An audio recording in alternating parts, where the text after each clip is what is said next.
Hello, this is Heather Hoffman, and I'm excited today to be guest designing with Altenew. I've made a video today for you showing how I made these 4 cards featuring the Rose Flurries 3D dies and Heartfelt Sentiments stamp set, and a creative way to add color to each of the layers. I'm using the Altenew's Mini Blossom die cut machine. I'm really excited about it. It's such a fun size and so cute. It comes with 2 plates, an A and a B plate. One is thicker and one is thinner. The bottom of the machine has suction cups that will attach to your surface, which makes it really handy. And I love the size for being able to use it in my videos because it fits in better than some of my other large die cutting machines. A nice firm push down and it attaches to your surface. This is just an IKEA desk mat. And I'm going to use the Rose Flurries 3D dies, and I have some panels of white cardstock that I trimmed down just to close to the same size as the die cutting plates for the little Blossom die cut machine. This is allowing me to cut all my pieces and have that paper fit on there nicely. I'm using a little bit of Post-it tape to attach each of my dies. That just kind of helps hold them in place and keeps things from sliding around. I couldn't believe how easy it just slides through the machine. I kept thinking there was no way it could have actually die cut. And it die cut everything really cleanly the first time through, just some of the more little intricate spots. I just found it just did a tiny bit extra if I ran it through both ways, so it only took a few extra seconds. So I decided just to run it forward and backwards to finish it off. I'm using the large main rose image from the Rose Flurries 3D dies, and also 2 of the main leaf images. And I'm just cutting all my layers. You notice I'm cutting all of the layers just from white cardstock for this. In a little bit I'm going to add some color to them, but it's kind of a unique way to be able to cut them out of white cardstock and then add my color later. So again, a little tiny bit of Post-it note tape just to hold it in place. I like Post-it tape since it removes easily and doesn't leave any residue behind. And the suction cups on that die cut machine pop off nice and easy. I don't know if you saw how easy that moved to get out of my way. Now I just have a thin sheet of ordinary printer paper, and I'm just going to set everything on that to make it a little easier to see. And then when I add color to each of my items in a minute, I'm going to add color using Altenew's Artist Markers Set A. And I found it's easiest for me, what I'm going to do is I'm going to inset them in the negatives when I color over. And I tried it both ways, both coloring and then trying to pop it out, or popping it out first. And I just found that they separated out and came out a little bit easier if I pulled all of the dies out of the negatives first and then set them back in place. Now I kind of mucked up that die just when I was popping it out of there. So I'm going to re-die cut that little one. That's the most intricate die of all the ones I'm doing. And it actually did die cut well. I just kind of messed it up a little bit with my fingers. So I'm going to run it through just a couple extra times. Notice how I ran it back and forth just to make sure it really came out nice and clean and well. And you'll see when it comes out, it just pops out beautifully. That die is very intricate and lots of little tiny pieces, and it came out nice and easy now. Then I'm going to use a little poker tool if I need to get my additional little pieces out. Most of them just popped out nice and easily just with my fingers, which was really handy. Now I'm going to start, as soon as I have all of these popped out, I'm going to move everything aside and kind of out of the way. Clean up my little scraps there. And again, notice I've kept all my negatives for this. Now you can add the color just by coloring directly on them, but I found it's easier to hold them in place and get a smooth color over the top if I send them back into the negatives. You could turn it over to the back and add a little bit of Post-it tape to hold it in place temporarily while you color. I didn't really have too much trouble just kind of keeping them set in place, but you certainly can do that if you want to. And I'm going to start with the top layer is going to be the lightest color. I tried it both ways and I found I liked the layering going darkest in the back and lightest in the front, but you can mix and match that however you want. And notice I'm just lightly coloring over, and I kind of like the little bit of pen marks that you end up seeing in the finished product. It just adds a little bit of texture and interest to the image. And these markers, just like Altenew's layering inks, are perfectly blended just to be all the shades that you need. I love they come in sets of 4 that are already pre-designed for blending. So now I have all of the rose images done. Now I'm going to come in and do the leaves.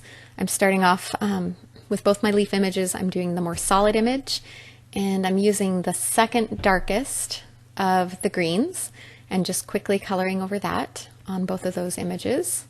You can add more depth, you can add more shading on this, but I was keeping it really simple, just using the markers just to add the color.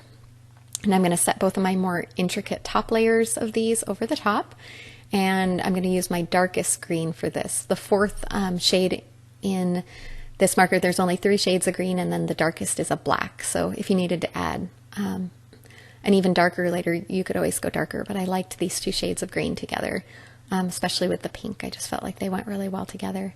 Now I'm going to pop those again back out of those negatives and stack them over on the side. And I'm going to use a fine detail glue pen to attach all my layers together. You could use liquid adhesive. For some of them, you could use tiny pieces of tape. I've just found that a glue pen worked really well for me. I'm going to start with my base layer sitting down, and the second layer, I'm adding a little glue to the back of that. And I kind of start to set it in place, and then I pick it up and use my fingers to adjust to make sure I have it exactly perfectly placed where I want it. Same thing on each additional layer, just adding a little tiny bit of glue adhesive, get it started to set in place, and then pick it up and arrange it before pressing it really firmly in place.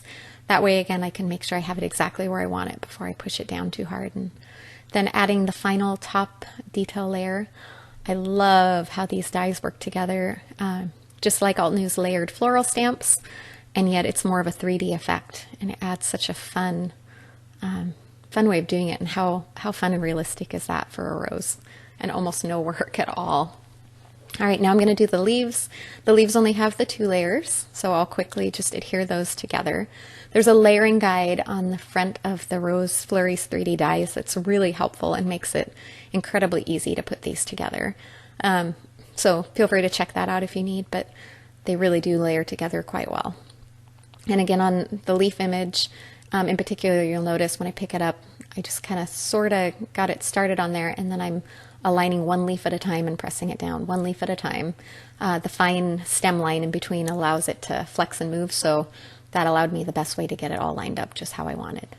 Now I have my floral image ready, and I'm going to pull out my white top folding card base. It's just an A2 card base, and I wanted to add a little texture to my card base before I adhered the florals.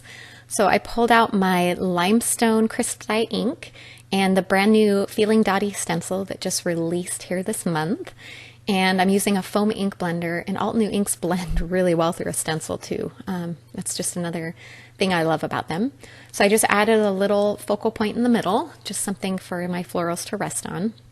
And I also have added to each of these cards a little tiny bit of misting using some of the metallic shimmer sprays.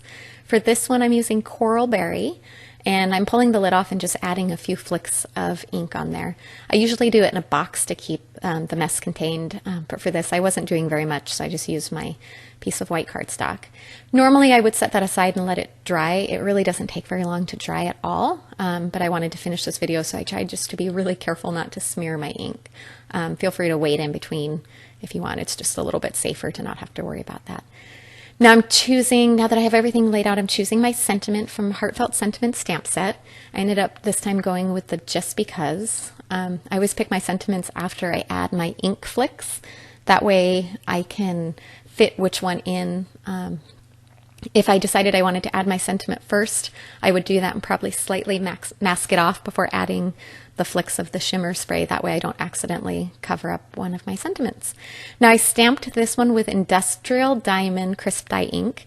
It's kind of a deep gray. It's a little less than a black, and it kind of went with the softness of the card instead of just doing a straight black.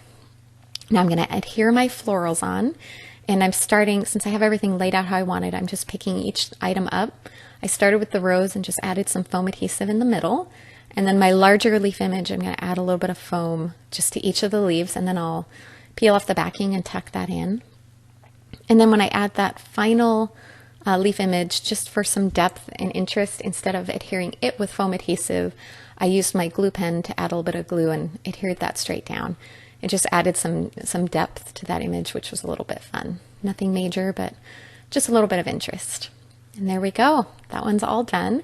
I have 3 others that I've completed already using the same die set. That one used Forest Glades Metallic Shimmer Spray. This one I used Antique Gold Metallic Ink Spray. And the final one I used the blue artist markers and then the 2 paler of the green marker sets for the leaves, and Ocean Waves metallic shimmer spray for that one. And my little Alt New mini blossom die cut machine made this really easy to put each of these together and die cut them. Here's a closer look at each one. And thanks so much for stopping by. Thanks Alt New for the chance to guest design today. I had a great time, and I hope you enjoyed and feel inspired to give some of these techniques a try. Have a great day.